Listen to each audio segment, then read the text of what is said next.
joylar men venerni ham so'radim bugun doktordan. Masalan, bir dona tish uchun qancha bo'ladi vener davolashlari bilan, hamma kurs lecheniялari bilan va necha kun bo'ladi deb so'radim.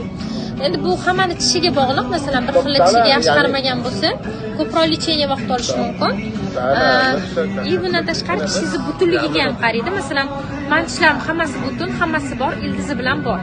Shuning uchun ham menga katta vaqt olmaydi dedi. 12-13 kunda tishingizni tayyor qilib qo'yib beramiz deydi. Bu $80 bir dona tish uchun $80 $120 ya'ni siz 10 ta tish qildirsangiz faqat tepasini o'zini, masalan men kulganimda 10 ta tishim ko'rinar ekan. Faqat tepasini o'ziga ham bo'ladi, xohlasangiz dedi, xohlasangiz bir xil bo'lsin, siz pastiga общий 20 ta tish qo'ysak $120 eng past qilib beramiz, eng zo'rini deydi.